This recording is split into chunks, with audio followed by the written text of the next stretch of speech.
Good morning, everyone. We're waiting a few minutes to start the session.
Okay, good morning. Welcome everybody to the fourth event of the series Science-Based Tool for Financial Institutions. My name is Florencia Valdi, and I'm here on behalf of FTSE-TPI. Given the urgent need to take climate action and the role that science has in developing financial institution transition pathway, FTSE-TPI is developing a series of webinars about available tools that help address financial institutions and need to measure and align financial flows with relevant climate goals. Indeed, past events of this series have covered the Principles for Climate-Aligned Finance, Carbon for Finance Initiative, and UNEP FI Impact Analysis Methodologies.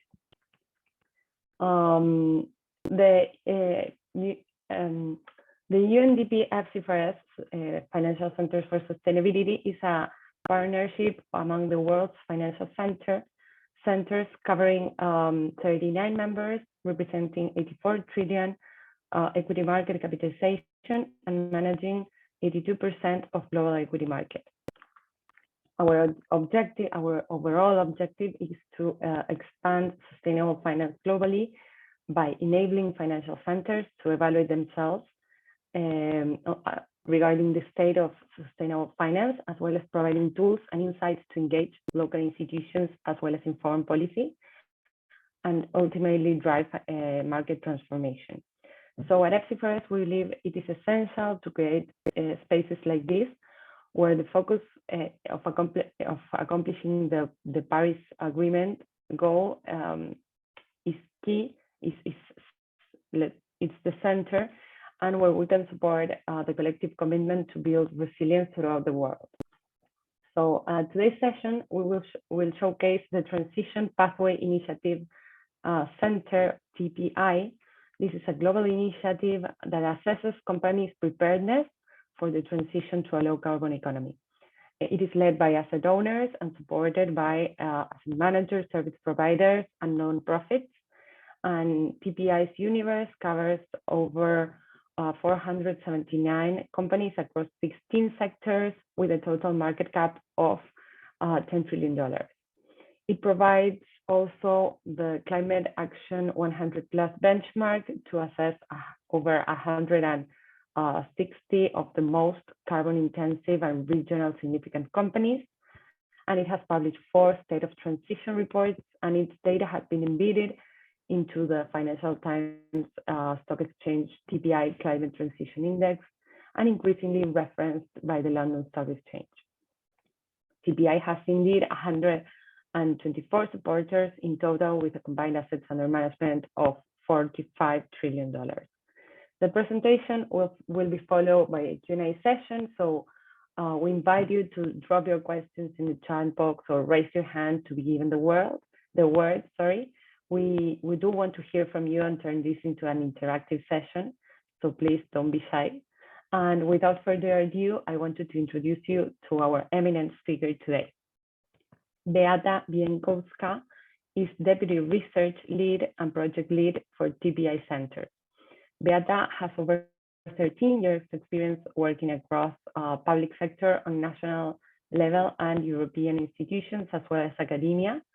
She served as a program manager at the University of Cambridge at CASL Accelerator, leading the Innovators for Change Accelerator program. And prior to this, her focus was on developing policies and dialogue and supporting business in the area of energy and climate and economics, while working for the Ministry of Foreign Affairs and European External Action Service. Beata, the floor is yours. Thank you very much. Thank you, Florencia. Thank you, everyone, for joining. I'm joining you from London, so probably I'm the only one, and hopefully not that many of you are making at 8 a.m. your time. Hopefully that there are many of you joining us from different locations all over the world. And I'm happy to share with you this presentation to talk through the TPI Centre's online tool for publicly listed equities, to talk you through also our recent publication on the banking, because we have created TPI online tool for the banking sectors as well. And after this, I'm open to all your questions and suggestions and comments. If we can, next slide, please. Next slide.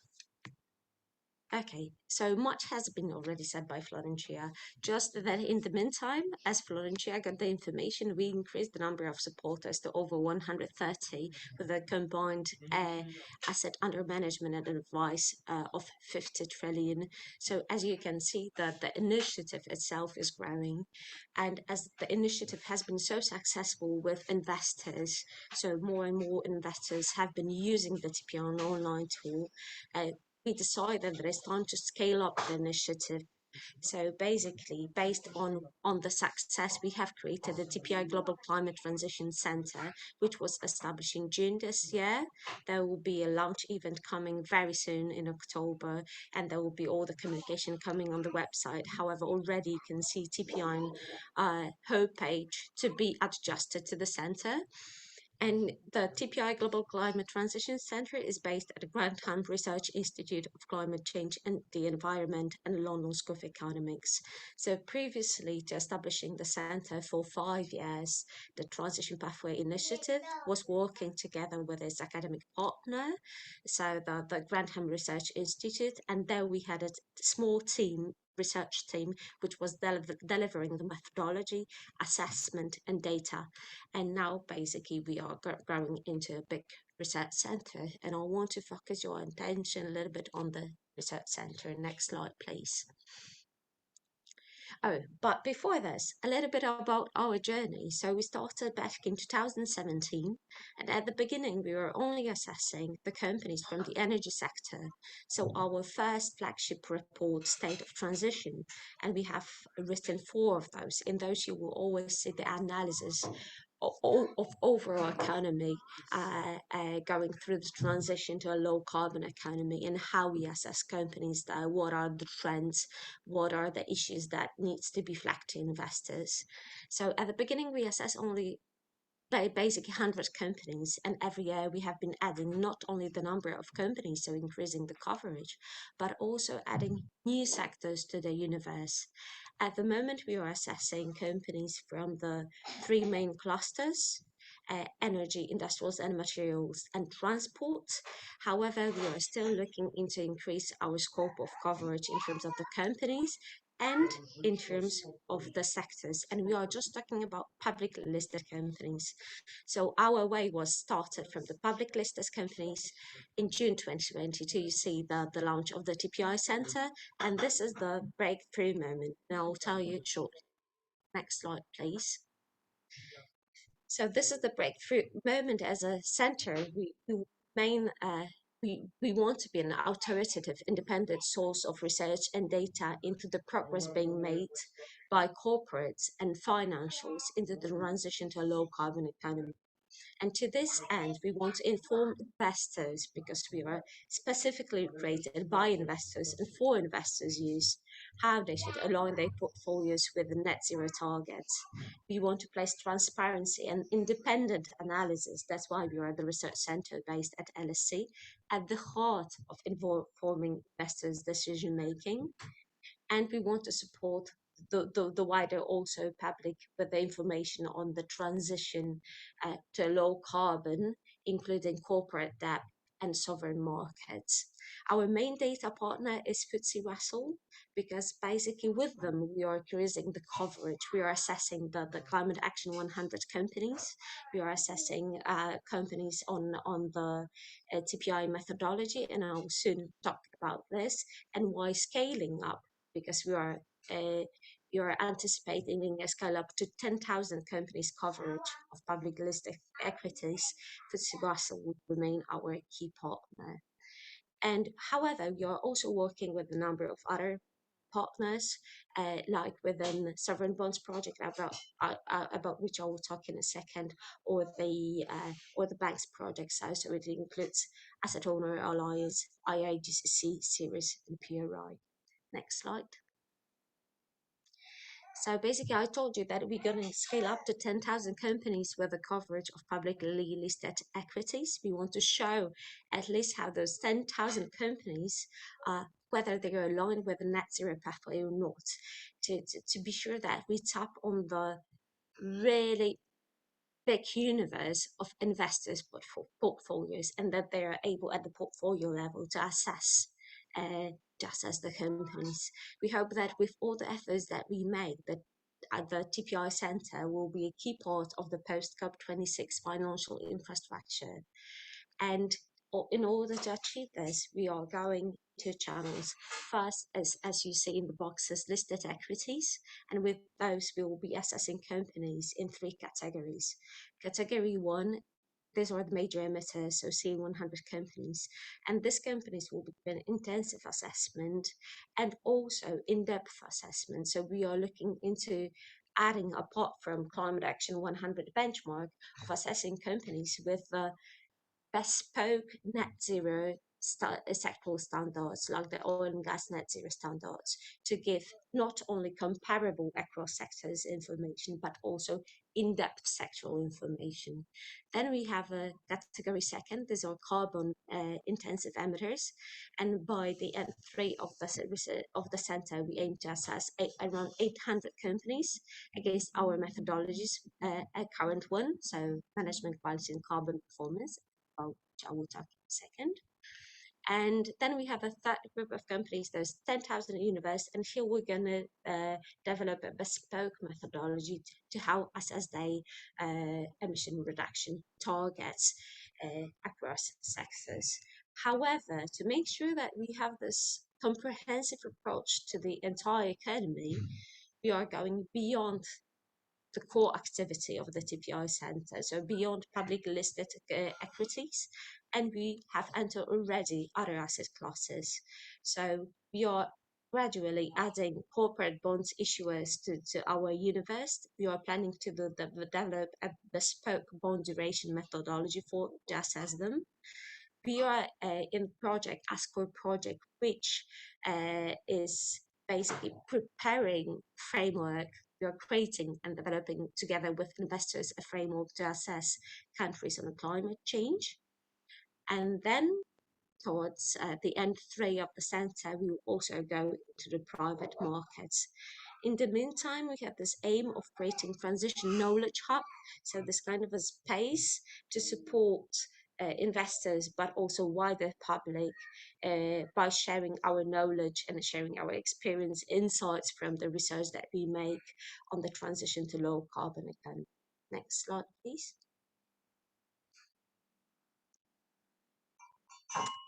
Thank you. And when you go to the TPI online tool, when you go to the TPI Centre's website at the moment, so if you tap Transition Pathway Initiative.org, you will see this at the front. So basically, this is our main deliverable and our main proposal for you. So this is the TPI Centre online tool, which is divided into 4 categories with public listed equities. If you go there, you see the sectoral summary, and you can check all the companies' assessment that we are assessing on management quality and carbon performance.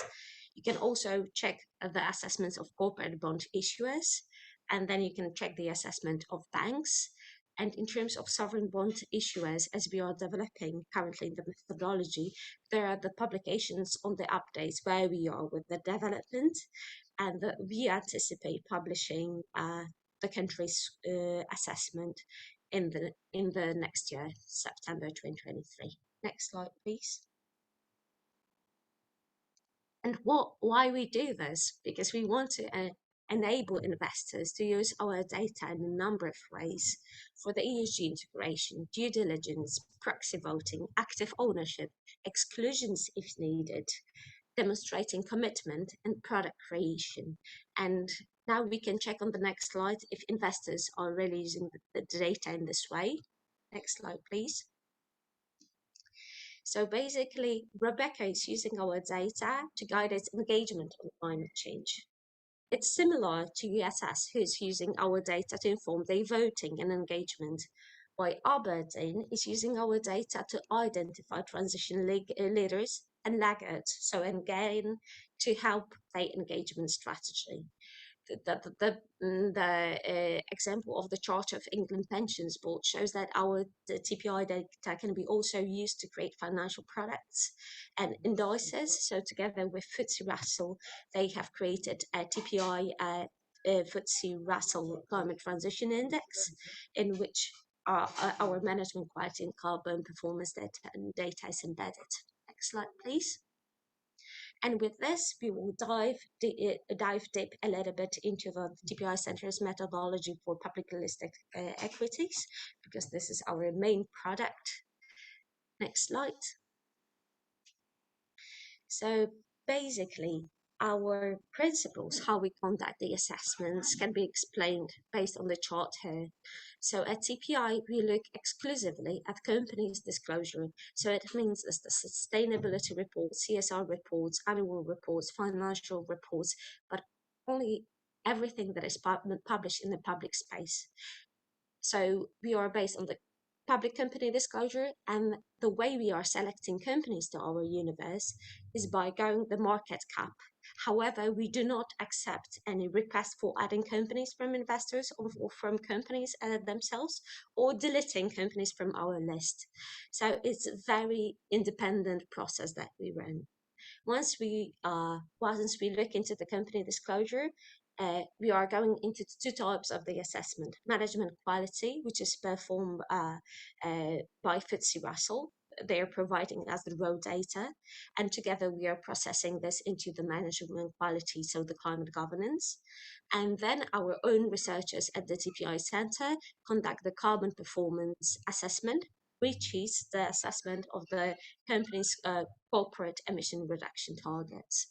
And all the data that we produce and the methodologies, including the sectoral methodologies, are published on the TPI Centre's online tool. I told you why we are doing this and how investors are using the data, so we can move to the next slide. And these 2 frameworks we treat them as very complementary. So we always tell investors to use them both and look at them both, because on the one hand side, management quality assessment covers companies' governance of greenhouse gas emissions and risk and opportunities arising from the low carbon emission. while on the other hand, carbon performance and management is qualitative assessment, and then carbon performance is quantitative assessment, and this involves benchmarking of the company's targets against our three benchmarks. And across sectors, we usually have three the same benchmarks developed on the IEA scenarios: the national pledges below 2 degrees and 1.5 degrees. Apologies for the background noises, but I have a toddler who's yet to go to nursery in a few minutes from now. Next slide, please. So at the moment, we are covering 16 sectors, as Florentia said, with our management quality. Almost all the sectors are also covered with our carbon performance assessment, however, not all. At the same time, we are walking to the end to make sure that we are covering as much of the sectors as we can on both methodologies. So you will see that soon we're going to add food as a new sector assessed on the management quality and carbon performance. We also are at the time of developing methodologies to assess chemicals on carbon performance, other industrials, and developing methodology to assess coal and oil and gas distribution on carbon performance. It will be based on absolute emissions. So ideally, in the future, when we are adding sectors, new sectors will be aiming to assess them both on management quality, carbon performance. Sometimes there are high methodological barriers to break, like in chemicals, because of the differentiated scope 3 emissions, and in other industrials because of the very different boundaries affecting the company's activities. However, the team is working to crack on all those challenges. Next slide, please. And as I told you, we started from hundreds of companies, and now we are at 479 companies assessing on management quality in 16 sectors. And this year, by the end of the year, we are planning to cover 600 companies. So soon you will see, hopefully by the end of this week on our website, a new release. This will be the update of the energy companies assessment this year based on the decision made by the at the Transition Pathway Initiative. We are excluding assessment of Russian companies. So it will be a little bit less than we have assessed in terms of the energy companies last year. Next slide, please. The management quality framework itself is based on 19 indicators and is breakdown into 4 levels. Into 5 levels from 0 to 4. So why the aim of Climate Action 100 benchmark is to assess the most high emitting companies, 167, and pin them down on how do they transition and how well they're doing this. Here, as we are going down the market cap, so we are now assessing around 500 companies, but we will ultimately assess a universe of 10,000 companies. We want to see, when we go down the market cap, we add new geographies, how the companies are performing, and we want to capture really those who are starting the transition, so are on level 0 unaware or level of basic awareness, to those who are leading the transition, so are at level 4, and in the next year we are looking to at level 5, because we are saying that many companies already have reached the level 4 and are ready to be forced to make them benchmarking to level 5. And this data, as I told you, is provided by FTSE Russell, and the data methodology is published on our website. It basically allows us to see that while the huge universe of companies based in the countries where there is a lot of investor engagement on the climate space is already at level 3 and 4.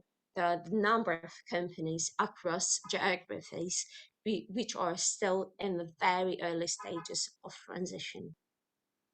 Next slide, please. And this is our carbon performance methodology. So as I told you, across all the sectors, or at least most of the sectors, whenever it's possible, because IEA data does not allow us to cover all the sectors, but the same benchmarks.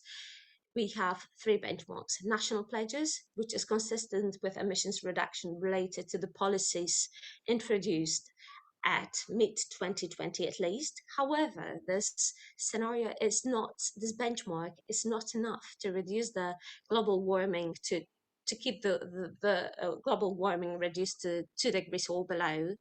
That's why we have two additional benchmarks: below 2 degrees, which is consistent with holding the global temperature increase below 1.8 degrees, and 1.5 degrees, which is consistent with holding the temperature increase to 1.5 degrees. And with these three benchmarks, we benchmark the company targets, and we adjust those benchmarks depending on the sector. Next slide, please. And how we look at the company's targets. So if the company, for example, has a 2050 target, we take this target and the company's projected emissions intensity, and we compare it with the benchmark emission intensities in 2050. If the company doesn't have a target, then we use its latest historical emissions intensity, and we compare it with the benchmark intensities in the 2050. So we are doing those projections, which are then helpful also information for investors where the company can achieve and what it can achieve, having or not having a target. Next slide.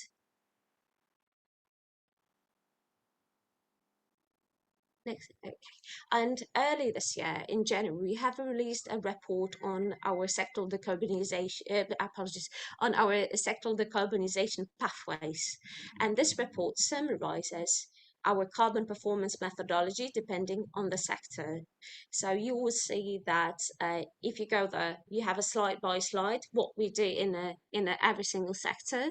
So what is the scope of emissions we cover, what are the benchmarks we use, and what is the sectoral carbon performance measure. So we are a little bit facilitating the lookout into our methodologies, because usually when we publish sectoral methodologies, these are 15, 20 pages long documents. So this is this kind of, in a nutshell, information about our sectoral decarbonization pathways. And what is important here to say, that we create those methodologies based on sectoral decarbonization approach, that we benchmark emissions in most sectors against the three scenarios, as I told you, and this covers majority of life cycle emissions in each sector, while also taking into account issues of data availability, of course. Our benchmarks always extend to 2050. So basically, this allows investors to see how company progresses in the short term, medium, and long term, and or our methodologies, as I told you, are free to use on the TPI Center's online website, online tool. Next slide, please.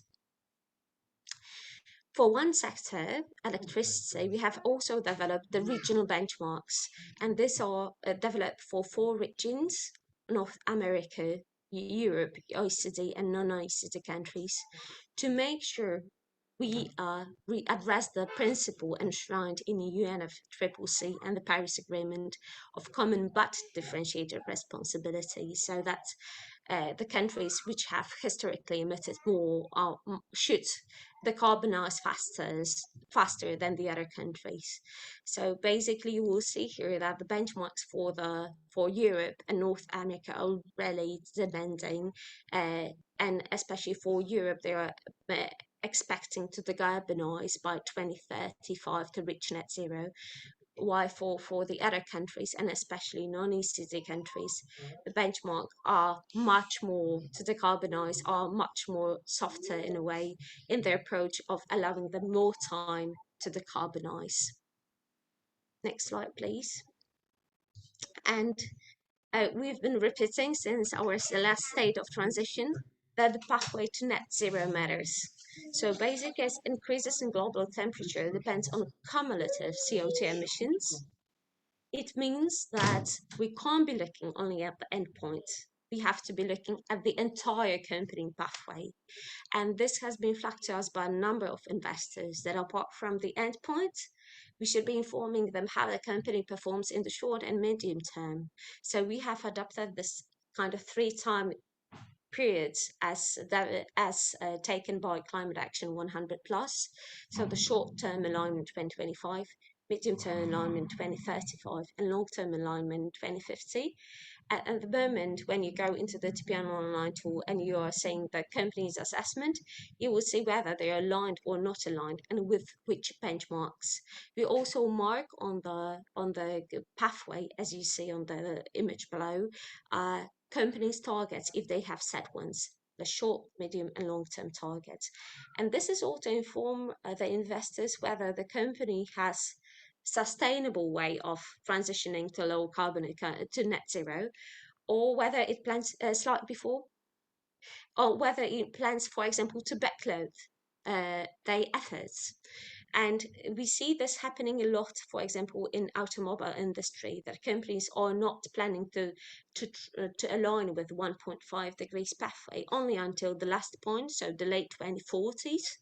And this, if replicated by many companies across a number of sectors, will put a huge pressure on the carbon budget. That's why it's yet another way to inform the investors and help them with their engagement.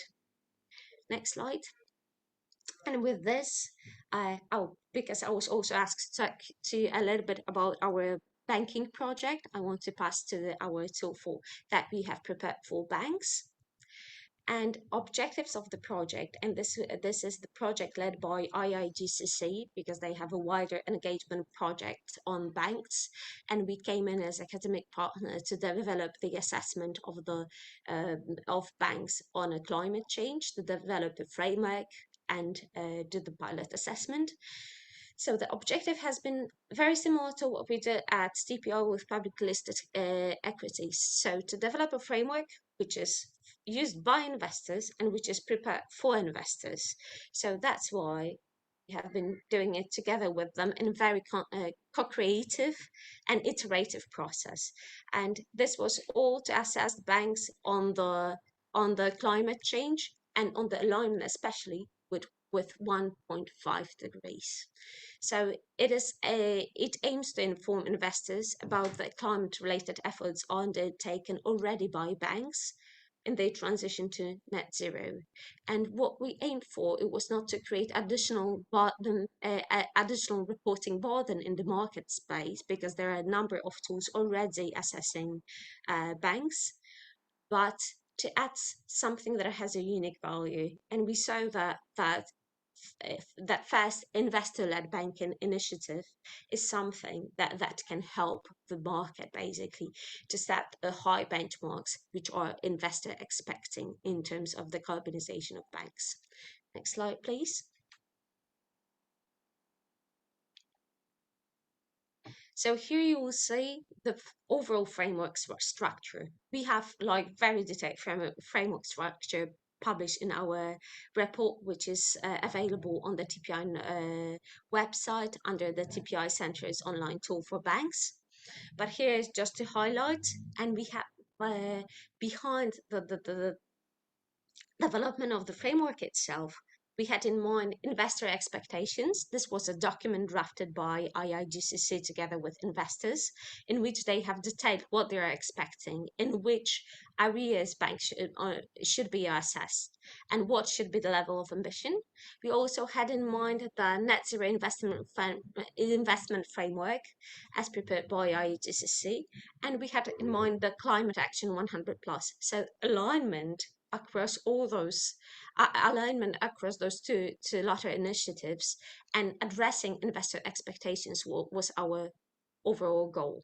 So that's why we created, there's a number of sections, and we assess banks on their commitment to net zero, on their short-term, medium and long-term targets, on how do they plan to realize basically achieve those targets, what is the decarbonization strategy behind it, what is the climate policy engagement, what they are doing, what is the climate governance, and finally audit and accounts. Next slide, please. And we thought specifically of the key points of value that our framework can add. And we found out that basically that we can focus and we should be focusing on the company's targets. So evaluate ambition of net zero finance and emission targets, and measurement of short, medium, and long-term alignment across the entire portfolios. So in our framework, we are checking whether the banks have set targets, and especially the net zero commitment across all active financial activities and across all the sectors. We are checking as well if they have set those targets across all activities, but within one sector, or within one activity, but covering all sectors, because we see huge variety of the current practices.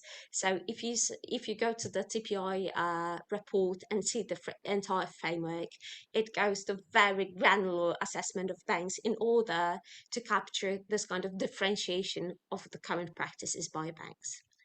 I told you about the investor-driven approach we have taken here, and it was to ensure that that we stay highly relevant with whatever framework we develop for investors.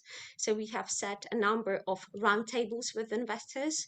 We also consulted the framework during the meetings with the leadership group of the project, and leadership group was chaired by 2 investors. So it all the time we were seeking the feedback and iterating framework based on the feedback we have received to ensure that it measures what it needs to measure and that it stays highly relevant to investors. Then we thought of adding novel indicators.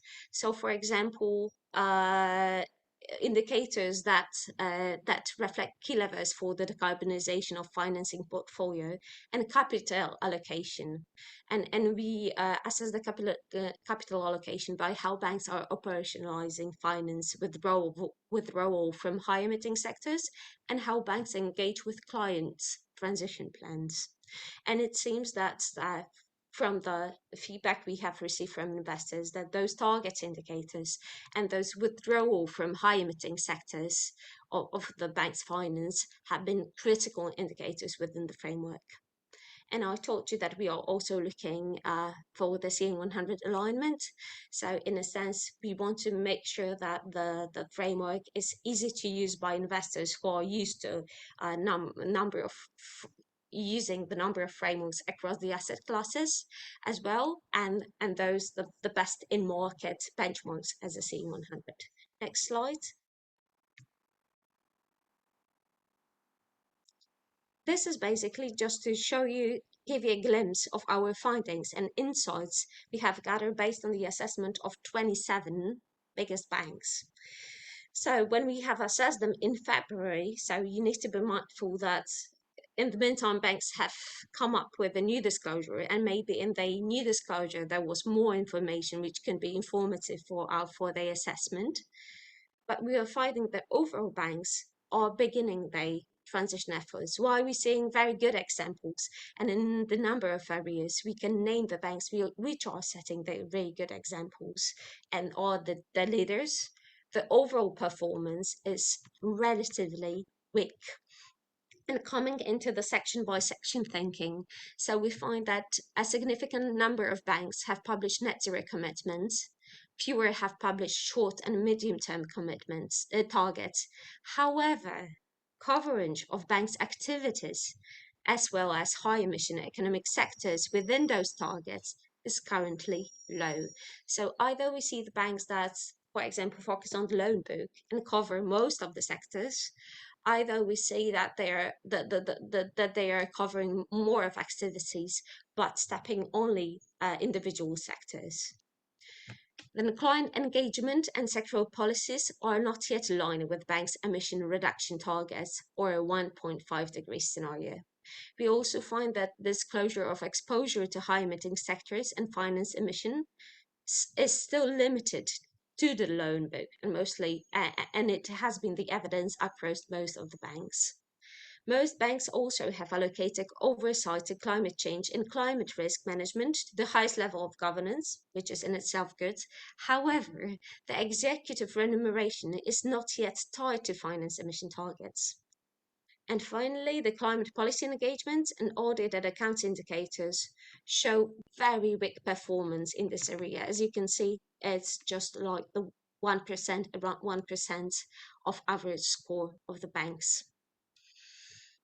So with this, you have now the overview of the public listed equities. In the annex, I have prepared for you what's the performance of the publicly listed equities across the clusters we analyze. However, to ensure we have some time to discuss, I will not go through those, but just to give you this kind of comparison among the publicly listed equities, we are thinking of creating yet another level on the management quality, level 5, so that we can increase an ambition. With banking tool, of course, it started from a different level of ambition. However, with this, we are looking into very granular information to make sure that in future the scoring approach we develop, because we are now at the phase 2 of consultations of the banking project. It means that by the end of the year and in early January next year, we plan to release the final framework, because we call it at the moment the pilot framework, uh, that we are granular enough and comprehensive enough in our approach to ensure that we capture all those differences between the bank's transition. However, within this, they are just starting the journey, while we see the corporates, and especially some of them, are leading already the journey across sectors. And with this, I'm happy to finish at the stage to allow for some time for exchanges and discussion. Over to you, Francia. Yes, thank you very much, Beata. It was very enlightening. We've got some questions which have come up, and so let me read them out loud because they're pretty long. The first one reads, give me a second. How did you assess companies? I think it's related to the first tool which you presented. How did you assess companies on their carbon performance based on sector-specific physical carbon intensity, for example, kilowatts-hour, tons of output, where companies may not have sufficient disclosures on their emissions and/or physical output? So it's basically asking about how do you manage, let's say, the disclosure or the emissions disclosure or output gap, let's say, the data gap. Yes, I understand. Thank you for the question. It's a very important one, because increasingly we see the problem with companies reporting. So basically, when we do the company selection and we go down the market cap, we see that the biggest companies in most of the sectors are the ones who are actively reporting. And those who are reporting usually report in a way that is helpful for us to assess them. So it's within our methodology boundaries. We can always also convert things. So for example, if the company is disclosing in different units, and this all, of course, happens, then it's not a problem for our researchers to convert. The problem is these are the boundaries on which the company discloses. They target. So the emission boundaries, the operational boundaries, activity boundaries. Therefore, before selecting company, you are checking how they are disclosing their emissions. And if we say that there is possibly insufficient disclosure for us in the company, then we are adding it to universe. If there is non-sufficient, either we are, because it operates at activity boundaries which are beyond the scope of our methodologies, we are not including it. But often also we include the company and just report them as no or insufficient disclosure, unsuitable disclosure. And you will see this as we are doing the carbon performance reports scorecards, especially now, because we have moved to this from the reports. And as we are publishing on our website the company data, that there is this category of no or unsuitable disclosure. It means that there is either insufficient or going beyond our boundaries, not visited our boundaries, that we can't assess the company on carbon performance, then the companies only assess the management quality. However, at this stage, we see that this is the minority of the companies that we assess in our universe. But while going down the route and scaling to 10,000, this will be one of the major objectives. That's why at TPI Center, we are very active in terms of the consultations. And there have been last year the TCFD consultations on the reporting of the targets and measures. We have taken active role in this, and we have proposed how ideally targets, companies' emission reduction targets should be published within which boundaries, and because this is basically what is helpful for us. If this is helpful for us in terms of the transparency of reporting, then it can fit investors with a very accurate information. Thank you, Beata. That was very clear. And I think that the point of whether you reached out to the company or not was kind of key. But it's great to know that you kind of very happy to address this. So basically, the research process we run at TPI is very rigorous. So it's basically the same for all the companies. So as I told you, we are not accepting anyone to be assessed based on the request. However, once we do the first assessment, we reach out to the companies and we are saying, this is your first assessment. Please have a look at it. You have 3 weeks to come back to us. And if you think there's something that is not accurate, so something inaccurate in our assessment, please flag it to us. And their companies also need to back their justification with public disclosure, because we are not accepting the privately disclosed information. So if we missed anything that was relevant and disclosed in the public space, we are asking company for the source. And if the reason is justified, that we are incorporating this into our final assessment that is published on the TPI Online Center tool. Thank you, Beata. I have 2 more questions and I want to be able to address them if possible. This is from Eric Reichmas and from the Timber Finance Initiative. He mentions that engineered timber has been identified as a key material to support the decarbonization of the construction sector. We have recently identified 30 international leading public equities who participate in the forest to frame value chain and launched the Timber Carbon and Storage Index this year. Link added there. We're currently reviewing various portfolio level emissions, methodologies and tools, and the TPI tool could be a great fit. Unfortunately, it seems that the construction material sector is unavailable. Are there any plans to add timber relevant sectors to the tool? We could discuss it further. Yeah, so we are thinking about expanding, as I told you, the TPI Online tool to new sectors. One of them we are thinking will be soon real estate. So step by step, we're going to be adding. However, we have a clear methodology as well when we are expanding to new sectors. So we are looking at the cumulative emissions they produce. That's why we have tapped on the higher betting sectors from industrials and materials. That's why we tapped on oil and gas and the other energy industries, and on the transport, because they when you look at the IEA emissions, they were at the top. And then we are looking as one of the issues, the emissions of the sectors and the concentration of companies within those sectors. So it's highly probable that we will soon go into the real estate and we will be looking at the construction.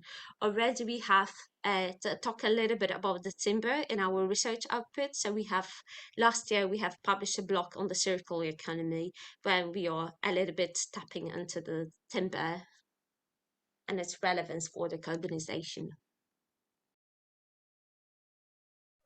Thank you, Beata.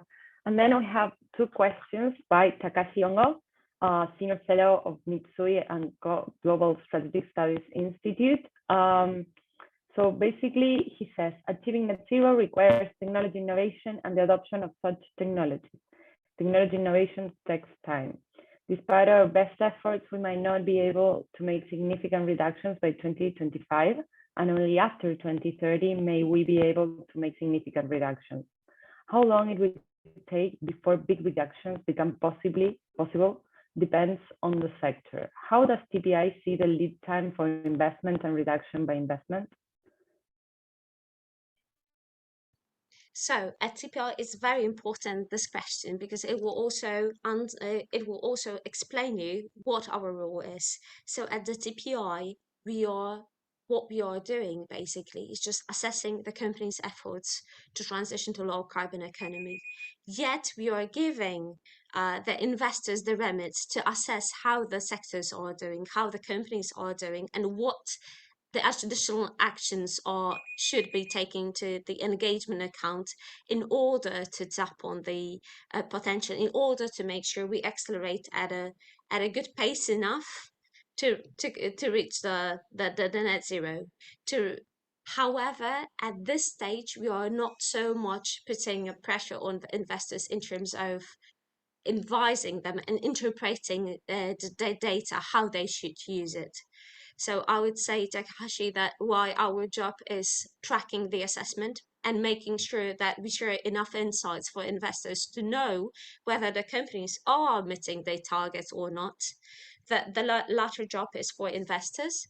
If you look at our State of Transition report from 2021, you will see that we talk a lot about what's happening with the companies, whether they achieve the medium-term targets or not, and what is the impact of setting the interim targets on the achieving long-term targets. So basically, we show that evidence that if a company sets interim targets, they are more prone to achieve their long-term targets, and they are taking more effort in the shorter perspective to transition to a low carbon economy than only those that have set the long-term targets. However, we also see that long-term targets are becoming increasingly more imminent. So I think the average long-term target, company's target date was 2047, which is also this kind of good trend that we see companies setting more and more of the targets, which are increasingly as well short-term targets.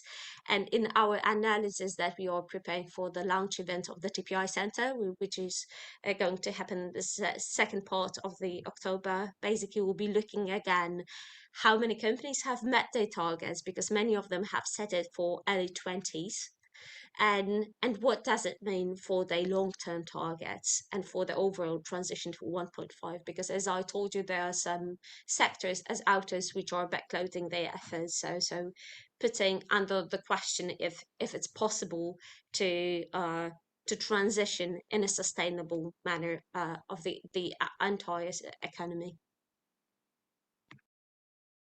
Thank you, Beata. Again, there are plenty of questions coming up in the chat. I'm really happy.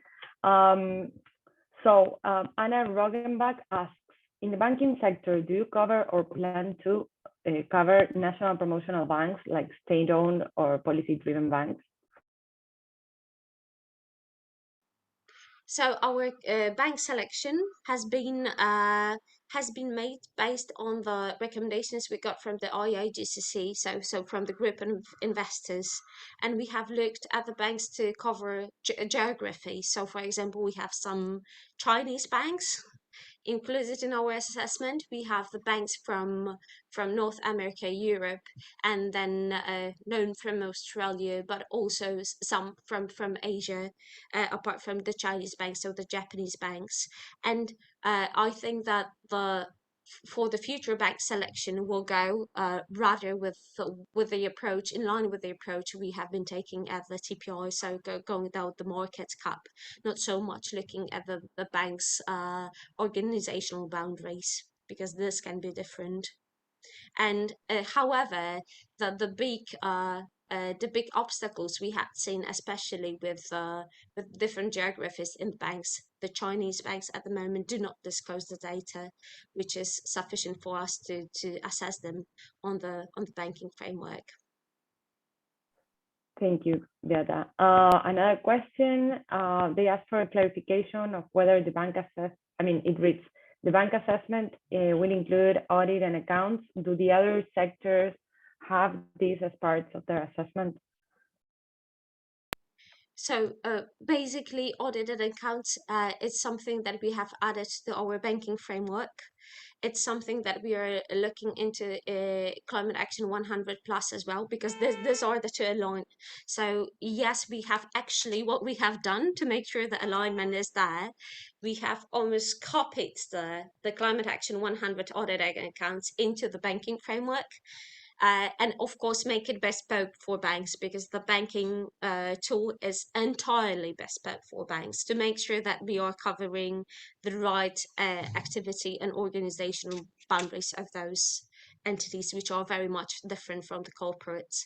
So I would say yes, and we will be looking in the future for as much alignment between how we cover and how we assess the publicly listed companies, the banks, and now when we are developing framework for countries, we are also looking into level of alignment. However, it again, TPI and online tool assessing sovereign bonds issuers needs to be fully bespoke to them. So you will see a lot of differences, because here we'll be looking at transition physical risks from a completely different perspective. Thank you, Beata. I'll take the chance and ask one more question. So they ask whether do you account for the use of carbon offset when calculating the emissions intensity, and how do you define the company with a 2050 target? Is it aligned with SBTi, or it has to do with the company announcement?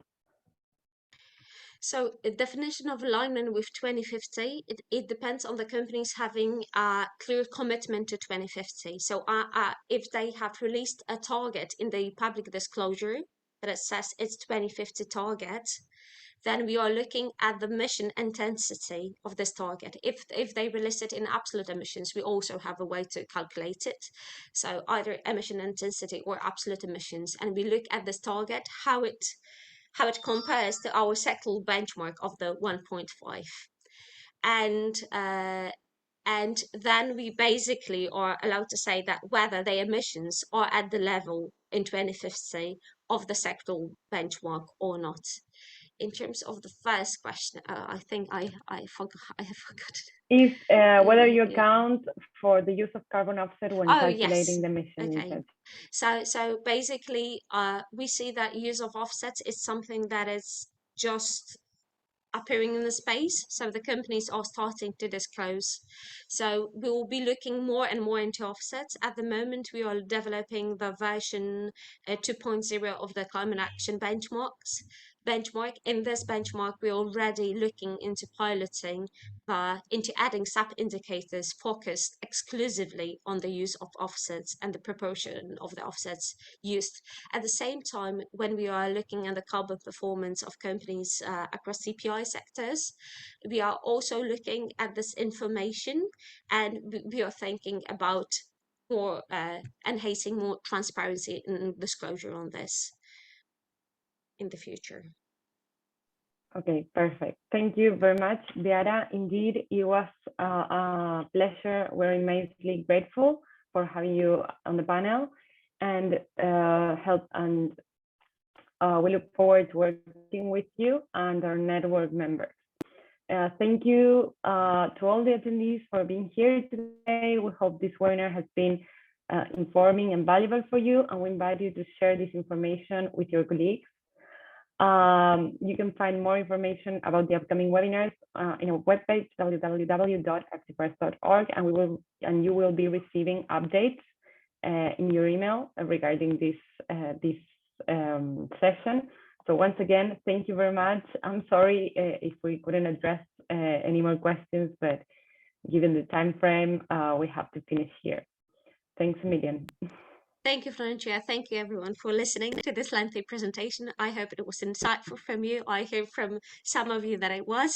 So I'm happy, and I invite you to visit our TPI online, the TPI Centris online tool, and use it. Thank you so much. Have a good day, everyone. Bye.